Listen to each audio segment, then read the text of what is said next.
इस कार्यक्रम के पुण्यार्जक हैं के जैन, सुधा जैन, रचित जैन, लिपि जैन एवं अव्याना जैन नोएडा, श्रीमती नीनू लोकेंद्र, सिद्धि Jain Murar Gwalior, Shrimati Trishala Jain, doctor Monika, doctor Neeraj Jain, Nikhil Sejal, Paschim Vihar Delhi, Shrimati Santosh Jain, Shri Vishal Chand Jain, Shrimati Poonam Jain, CMA Pankaj Jain, Amit Jain, राशि जैन, उन्नति जैन, सेक्टर 37 नोएडा, पारसमल, इंदिरा देवी, संजय, विनीता, अजय, नीतू बाकलीवाल, सूरत, श्री विनोद जैन मिलेनियम, श्रीमती नीता जैन, समस्त गुरु भक्त परिवार फिरोजाबाद। धर्म स्नेही सत श्रद्धालु यहाँ पर उपस्थित आप सभी भव्यवर पुंडरीक पुण्यात्मा महानुभाव आचार्य भगवान योगींद्र देव मुनिराज ने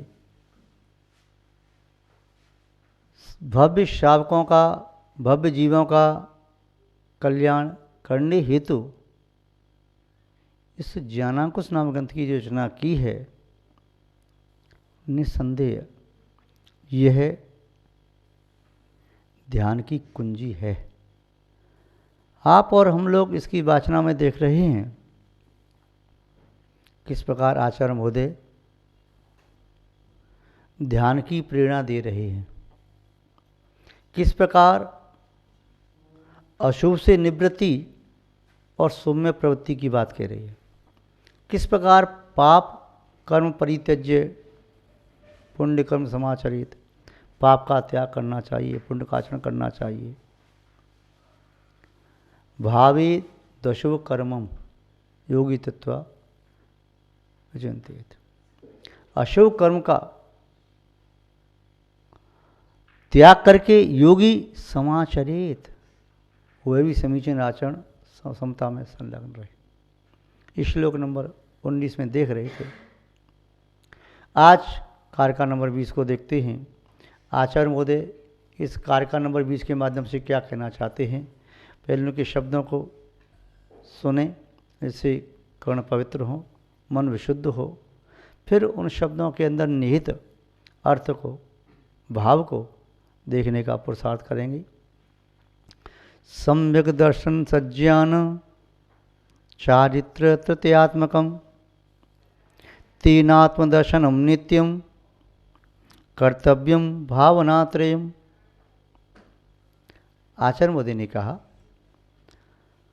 सम्यक दर्शन सज्ञान चारित्र तृतीयात्मकम तृतीय आत्मकम। आत्मा जो मोक्ष मार्ग में गमन कर रही है वह 3 रूप से दिखाई दे रही है। ये मुख्य 3 रूप हैं, चौथा रूप बाद में बताएंगे।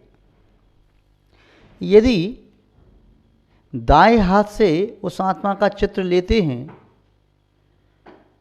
तो ऐसा लगता है आत्मा सम्यक्त सम्यक्त सम्यक्त रूप है। बाएं हाथ से आत्मा का चित्र लेते हैं तो ऐसा लगता है आत्मा सज्ञान सज्ञान सज्ञान रूप है। पीछे से आत्मा का चित्र लेते हैं तो ऐसा लगता है आत्मा सच्चार्थ रूप है। किंतु आत्मा का जब सामने से चित्र लेते हैं तो आत्मा तृतीयात्मक रूप है। कोई व्यक्ति किसी एक वस्तु के गुण को या वस्तु की एक पर्याय को, एक अवस्था को ग्रहण करने में समर्थ है, दूसरे को ग्रहण नहीं कर सकता, तो उसे तो वही दिखाई देता है ना। कैमरे के माध्यम से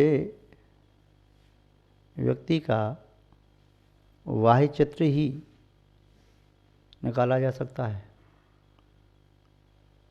तो एक्सरे मशीन के द्वारा उसकी अस्थि पंजर हड्डियों का चित्र लिया जा सकता है। अन्य जो मशीनें हैं उनके माध्यम से उसका BP, उसका HB, उसकी ऑक्सीजन, उसका अन्य कोई चीज़ है, वो सब निकाला जा सकता है। वेट मशीन व्यक्ति का छायाचित्र नहीं देती। वेट मशीन हड्डियों के ढांचे की स्थिति भी नहीं बताती। केवल उसका वेट बताती है। फोटो कैमरा मशीन उसका छायाचित्र बताता है, न वेट बताता है, न अस्थियों का संधान किस प्रकार से है, वे आपस में जुड़ी हैं, टूटी हैं, कीलित हैं, अर्धकीलित हैं, बद्ध हैं, नहीं बताते। एक्सरे मशीन न वेट बताती है, न छायाचित्र बताती है, केवल अस्थियों के बारे में बताती है। तीनों की अलग अलग विशेषताएं हैं। जो व्यक्ति ऐसी मशीन का निर्माण कर ले जिस मशीन में छायाचित्र, अस्थियों की स्थिति, वेट एवं शरीर में चलने वाले और जो फंक्शंस हैं, चाहे बीपी है, हाई है या लो है, या टेम्परेचर है कितना है, या उसका एचबी है, हीमोग्लोबिन कितना है, ऑक्सीजन कितनी है, पल्स कितनी चल रही हैं, ये सब किसी एक मशीन में आ जाएं तो सब चीज़ एक साथ देखी जा सकती है। जो निश्चय से देखता है उसे आत्मा में अनंत गुण दिखाई दे सकते हैं, किंतु है प्रत्यक्षदर्शी होना चाहिए। परोक्षदर्शी शुद्ध ज्ञान के माध्यम से किसी वस्तु के एक एक गुण को देखा जाता है, जाना जाता है, व्याख्या की जा सकती है। आत्मा तृतीयात्मक है, मुख्यता से कह दिया। यदि किसी ने ये कहा आत्मा ज्ञान दर्शन रूप है, तब भी कोई हर्ज नहीं। यदि किसी ने ये कह दिया आत्मा सो ज्ञान, ज्ञान सो आत्मा, ज्ञान आत्मा मेवाहम, आत्मा ज्ञान रूप ही है, मैं ज्ञान रूप हूँ, मैं आत्मा हूँ, ऐसा भी कहा तब भी कोई अनुचित नहीं है। आत्मा दर्शन रूप है, ये भी अनुचित नहीं है। आत्मा वीत राग दशा से युक्त है, कोई अनुचित नहीं है। आत्मा शरीर से रहित है, अनुचित नहीं है। जो कुछ भी कहा जा रहा है अपेक्षाकृत सब कथन सत्य है, असत कुछ भी नहीं। आचार्य महोदय संसार से विरक्त मोक्ष मार्ग पर चलते हुए किसी योगी का चित्रण कर रहे हैं। उसे योगी का शरीर दिखाई नहीं दे रहा, न औदारिक, न कारमान, न तेजस। उसे योगी की ऊंचाई दिखाई नहीं दे रही, मोटाई दिखाई नहीं दे रही, शरीर का ढांचा दिखाई नहीं दे रहा, उसकी चमड़ी जो स्किन है वह कैसा है, व्हीटनेस है या फेयर है या ब्लैकिश भी हो सकती है या अन्य अन्य प्रकार की हो सकती है। किंतु जो प्रत्यक्षदर्शी हैं वे इन सब चीज़ों को आत्मा नहीं मानते। और नाम कर्म, कर्म है, पुद्गल है। जो भी कर्म के उद्देश्य प्राप्त होने वाली दशा है वह शुद्ध आत्मा नहीं हो सकती, चाहे किसी भी कर्म के उद्देश्य प्राप्त दशा हो, क्योंकि कर्म आत्मा का स्वभाव नहीं है और कर्म के उदय से प्राप्त होने वाली दशा आत्मा की शुद्ध दशा नहीं हो सकती। चाहे वे कर्म घातियाँ हों या घातियाँ, देशघाती या सर्वघाती, चाहे वे अनुजीवी गुणों का घात करने वाले या प्रतिजीवी गुणों का, चाहे वह मोहनी कर्म सब कर्मों का राजा सम्राट है, और चाहे बिल्कुल दुर्बल मृत्यु के समीप पड़ा हुआ नाम कर्म, कुछ भी नहीं। आत्मा इन सबसे परे है। अनादि काल से आत्मा के साथ लगा हुआ कारमान शरीर की आत्मा नहीं है, नहीं है। अनादि काल से आत्मा के साथ चलने वाला तेज शरीर की आत्मा नहीं है, नहीं है। अनादि काल से लेकर अनंत काल तक सूक्ष्म साधारण शरीर औदर्शित प्राप्त किया, कोई आत्मा नहीं है, नहीं है। तो ये भाव कर्म तो आत्मा को कह सकते हैं, नहीं है। राग द्वेष भी आत्मा नहीं है, अनादिकाल से हैं। एक क्षण के लिए उनका अभाव नहीं हुआ, अनंत काल हो गया। इस मोह के साथ, अज्ञान के साथ, राग के साथ, द्वेष के साथ, कषाय के साथ, इसे तो आत्मस्वरूप मान लो, नहीं है। ओहो, अनादिकाल से जो मेरी आत्मा के साथ लगा हुआ था, राग द्वेष मोह अज्ञान मिथ्यात्व ज्ञानावरण आदि कर्म, ये मेरे नहीं हैं, यदि ऐसा है तो कुछ वर्षों के लिए प्राप्त हुआ ये शरीर मेरा कैसे हो सकता है? कुछ क्षण के लिए किसी के साथ में रह रहा हूँ, उसी में अपना मान रहा हूँ, भाई बंधु माता पिता पुत्र मित्र आदि कुछ भी मान रहा हूँ, मेरा कैसे हो सकता है?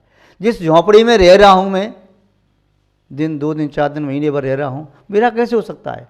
जिस वस्तु को मैंने छू लिया मेरी कैसे हो सकती है? जब बच्चे खेलते हैं, किसी सीट पर जाकर हाथ लगा दिया, ये सीट मेरी हो गई। जब खेलते हैं वृक्ष पे मैं चढ़ूँगा, या कोई भी ये कोई सामान बट रहा है, ये मैंने पहले घेर लिया, ये जितना मैंने घेर लिया वो स्थान मेरा है, ये मेरी जगह है। आचार्य मोदी कह रहे हैं कि ये सब आपका नहीं है। जब आपका तेजस शरीर नहीं है, कार्बन शरीर नहीं है, अनादिकाल से प्राप्त हुआ आपका औदारिक शरीर आपका नहीं है, वैकृत शरीर नहीं है, किसी को प्राप्त हुआ आरक शरीर वह भी तुम्हारा नहीं है, 5 बंधन नहीं, संघात नहीं, कुछ भी नहीं। यहाँ तक कह दिया कि द्रव्य कर्म से रहित आत्मा एक क्षण के लिए भी नहीं हुई, एक समय के लिए भी नहीं हुई। तो अनादिकाल से द्रव्य क्षण अनुसूत रूप से चला आ रहा है द्रव्य कर्म, वह आत्मा है नहीं है। चलो मान लो द्रव्य कर्म तो एक की सत्ता पूरी हुई, वह फल दे करके झड़ गया, दूसरा नया कर्म आया, चेंज हो रहा है, इसलिए नहीं कह रहे। राग देश तो अनुसूत चले आ रहे हैं, वो तो आत्मस्वरूप मान लो नहीं है। न जीव समास है, न कोई मार्गणा है, न गति है, न इंद्रिय, न काय कसा योग संयम, कुछ भी नहीं आत्मस्वरूप। ये भाव औद्योगिक भाव आत्मस्वरूप नहीं है, उपसम भाव आत्मस्वरूप नहीं है, शवसम भाव आत्मस्वरूप नहीं है। छायक भाव कथनचित आत्मस्वरूप मान सकते हैं, और परम पारिणामिक भाव जो कि शुद्ध जीव तत्व, उसे मान सकते हैं। तो आचार्य महोदय कह रहे हैं आत्मा के स्वरूप को, क्योंकि ये रत्नत्रय है, ये सिद्धों में भी पाया जाता है, सिद्ध भी इसके फल से सहित हैं, इसलिए आत्मस्वरूप कह सकते हैं। व्यवहार में भी इसे मोक्ष मार्गी इसी के माध्यम से बनते हैं। इसकी विपरीत परिणति हो जाए तो संसार मार्गी, सम्यक परिणति हो जाए तो मोक्ष मार्गी। ये आत्मा के गुण हैं। इन गुणों को प्राप्त करके आत्मा अपनी शाश्वत वैभव को प्राप्त कर सकती है। आचार्य महोदय कह रहे हैं सम्यक दर्शन सज्ञान। सम्यक दर्शन यानी जिसके माध्यम से वस्तु तत्व को ज्यों का त्यों देखा जा सकता है, वह तत्व है सम्यक दर्शन। और जो देखने वाली दृष्टि है वह दृष्टि है सम्यक दृष्टि। जिसके पास वस्तु तत्व को ज्यों क्या त्यों देखने का सामर्थ्य नहीं है, वह मिथ्या दृष्टि है, वह सम्यक मिथ्यात्व वाला हो सकता है। तो यहाँ कहा सम्यक दर्शन।